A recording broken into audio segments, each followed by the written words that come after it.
Welcome back mga kaaldab. Ito na naman po ang inyong lingkod, si Mr. Destiny, at magbibigay po tayo ng pinakamainit na update po ngayon sa social media. Well, totoo po na meron nga pong interview sa Umagang Kay Ganda, mga kaaldab. Ang magandang buhay, mga kaaldab, sina Congressman Spotted, si Gela Atayde at si Ibiang, mga kaaldab. Totoo po yung mga bali-balita na sinasabi po nila, pero ang hindi po dun totoo o sinasabi natin, wala po talagang magandang sinabi si Congressman Spotted patungkol po sa kasal nila ni Mengay. Ang sinasabi niya lang po, wala daw po siyang masabi, kumbaga masaya, normal lang po ng mga sinasabi ng mga netizen. Patunay lang po talaga na iba, di po ba? Real talk to, mga kaaldab. Dito, mga kaaldab, yung mga sinasabi ni Congressman Spotted, talagang malabo eh. Hindi mo talaga paniniwalaan. Talagang wala po talaga siyang alam pagdating sa kasalan. Talagang tagapagtanggol niya si Ibiang, mga kaaldab. At nandyan din po si Gela Atayde. Siyempre, sabi ko nga po sa inyo, bagong Star Magic to eh. Kumbaga, siyempre, kasama na po sa pagpo-promote. Di po ba? Sinasabi ko lang po yung katotohanan, mga kaaldab ba? Alam nyo naman na may mga issue na binabato. Pero bago tayo magsimula at bago natin ituloy etong mainit na update po natin,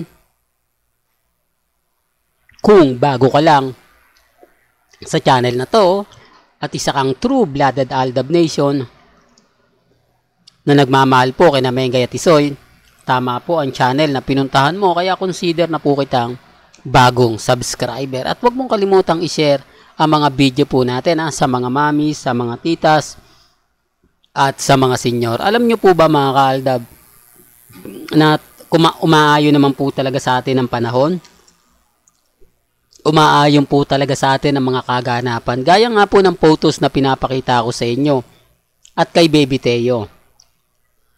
May mga bagay-bagay po na siguro ginawa ito ni Mengay dahil po may interview na magaganap kay Congressman Spotted at sa Magandang Buhay. Siyempre po lahat yun ang tanong kay Mengay, di po ba? Yun ang sinasabi natin. Pero bakit wala po si Mengay? Bakit hindi po nila kasama si Maine Paul Quezon? Doon pa lang mapapaisip na po kayo eh.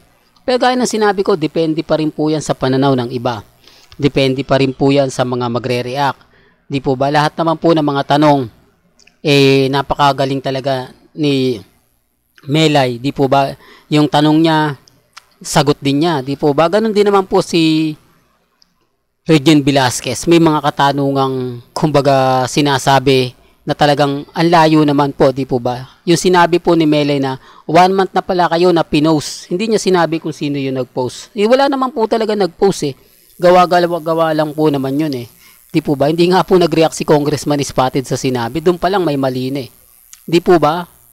Sinasabi ko lang po ito para po sa kaalaman ng lahat. Di po ba? Dito, mga kaaldab, kita nyo naman po si Regine Velasquez yung kinikilig. Yung kita mo si Ibiang dead malang, yung mga sinasabi ni Congressman Spotted, halatang ang hirap, di po ba? Kasi wala siyang masabi. Hindi niya mapaliwanag yung mga nangyari sa kanila ni Mengay sa Italy, sa Switzerland, sa Greece. Wala po talaga. Kaya nga po ako nagtataka na lang po bakit maraming kinikilig, maraming natatawa. Wala naman pong sinasabi rito na maganda na talagang kikiligin yung mga fans. Di po ba? Real talk, mga kaaldab. Ako, sabi ko nga po sa inyo, bakit nga po ba nagpa-interview sa Magandang Buhay sina Congressman Spotted, si Ibiang at si Gela Atayde? Para kanino nga po ba yun? Siyempre, para po kay Gela Atayde. Para i-promote nila si Gela na maging artista na rin. Di po ba? Sabi nga po nila, mga kaaldab, ni Ogie Diaz, kung gusto mong sumikat, gumamit ka ng sikat. Di po ba? Baka gusto po si Gela pumunta sa EAT, di po ba? Konting ganyan para sumikat. Well, sa punto na yan, mga kaaldab, mahirap po talaga magsabi ng kumbaga walang gamitan. Halatang halata naman po na ginagamit lang nila si Maine Mendoza. Di po ba? Bilang asawa, talo pa talaga niya si Nunez eh. Si Nunez talaga, kita nyo naman po, di po ba? Talagang alam na alam niya yung mga sagot o yung mga tanong na sasagutin niya. Talagang nangyayari at nagaganap. Pero gaya ng sinabi ko, depende pa rin po ito sa pananaw ng iba. Ang sa akin lang po, mga kaaldab, lagi naman po tayo nagbibigay ng mga update patungkol po kina Mengay at kay Tisoy. Di po ba? Speaking of Tisoy, Dito naman po tayo ngayon. Dito siguro mga kaaldab, nagtataka kayo, kumbaga, Mr. Destiny, hindi pa naman sinushow. Ito yung sinasabi ko na nangyari po, yung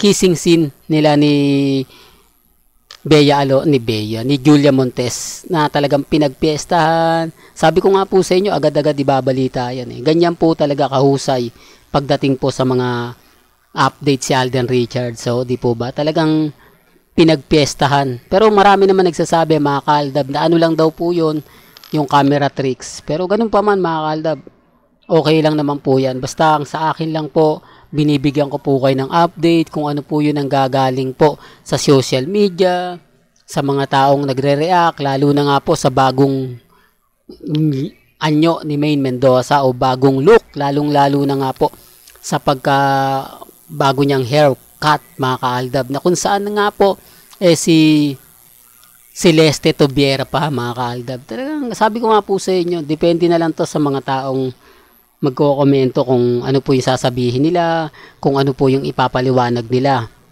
Basta sa akin, mga kaaldab, kung ano lang yung latest, kung ano lang yung trending, doon lang po tayo. Di po ba? At huwag po kayong padadala, maniniwala sa mga ganyan, sa mga bali-balita na kumakalat, etc. etc. Napakadali lang pong gawin yan. Di po ba? Importante lang naman dito, ebidensya at resibo. Po ba yung pagpapakita, gaya nga po ng pinost natin, ang dami naman nagre-react na, nako, binubuhay nyo na naman si Baby Teo, Mr. Destiny, fake news ka, lahat ng balita mo, walang katotohanan, lahat ng mga sinasabi mo, okay lang naman po. Sabi ko nga po, dito sa channel natin, wala naman po pilitan, di naman po ako namimilit eh. Kung ano lang po yung trending, kung ano lang po yung binabalita o pinag-uusapan po sa Instagram, sa Twitter, sa Facebook, yun lang naman po yung binabalita natin eh. Gaya nga po ng pag-i-interview ni Congressman Spotted, ni Ibiang Jela Atayde, wala naman po talagang maganda. Para lang po klaro, para lang po sa kaalaman ng lahat, lalo na nga po sa mga dumadaan at bumibisita sa channel natin. Kayo na lang po bahala mag-react nyan. Basta sa akin lang po, 101% updated po kayo. Pabor man sa Aldab, pabor man sa Maine, sa Maine Fanatics, sa Alden Fanatics, kailangan nyo pong malaman yan. Kailangan po nating ibalita yan.